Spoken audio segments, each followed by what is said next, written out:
Buenas tardes, mi nombre es María José Medina y hoy voy a hacer una discusión argumentada sobre la guerra entre Rusia y Ucrania. ¿Quiénes son los dos contendientes en esta disputa? Se encuentra Vladimir Putin, que es el actual presidente de Rusia, que se licenció en Derecho en la Universidad de Leningrado. En 1975 comenzó su vida profesional en la dirección de la inteligencia exterior del Comité de Seguridad del Estado, o la KGB, en la antigua Unión Soviética, donde alcanzó el rango de teniente general. Según su currículum, trabajó en Alemania durante la década de los 70, pero también se ha especulado, después de ser nombrado jefe federal de seguridad, que pertenecía a los servicios de disidencia interna del quinto directorio de la KGB.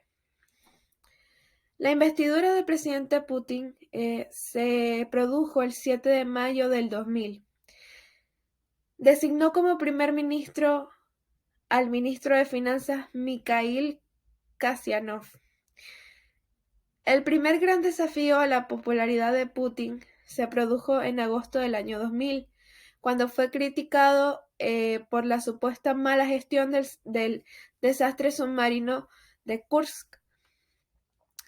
Esta crítica se debió en gran parte a que Putin tardó varios días en regresar de sus vacaciones y varios más antes de visitar el lugar.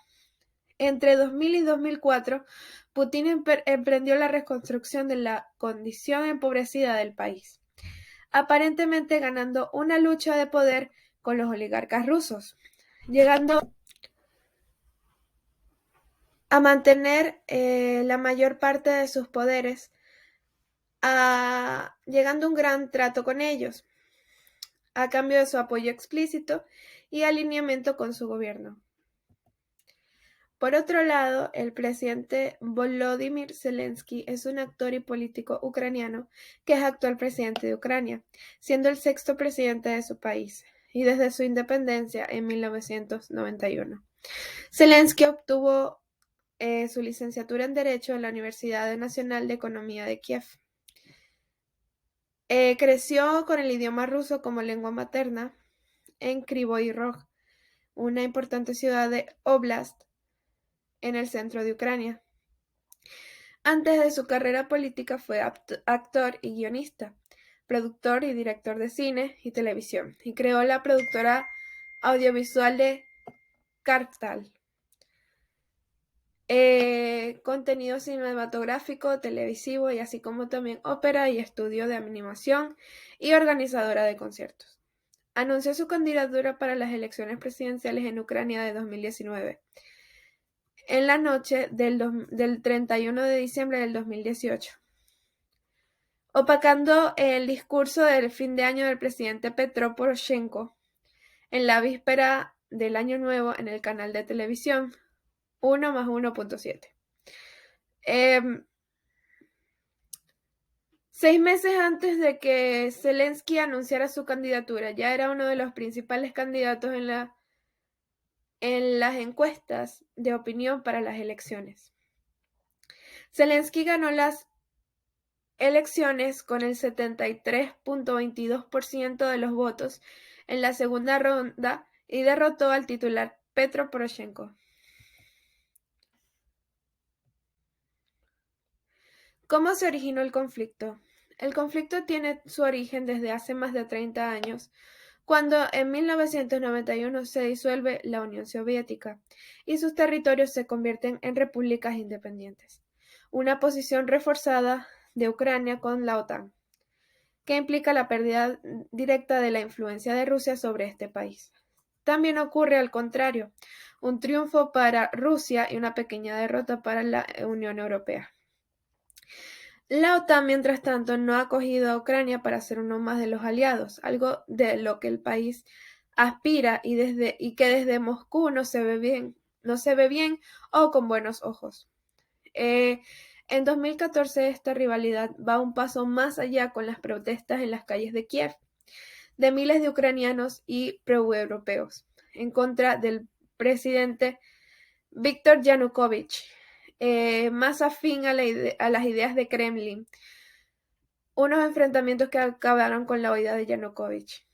En ese momento, Vladimir Putin aprovechó para invadir Crimea, en el sur de Ucrania, una zona estratégica, pues es la salida de Rusia al Mar Negro, perdido tras la Segunda Guerra Mundial. El objetivo siempre fue recuperarlo, y esta invasión ha generado desde entonces protestas y sanciones económicas contra Rusia, además de peticiones para devolver dicho territorio. Putin asegura que nunca lo hará. Como se ha mencionado anteriormente, también entra en la ecuación la zona del Donbass, Lugansk y Donetsk, que son dos puntos calientes a los que Putin apunta ahora el foco, con esta declaración de reconocimiento de su independencia de Ucrania.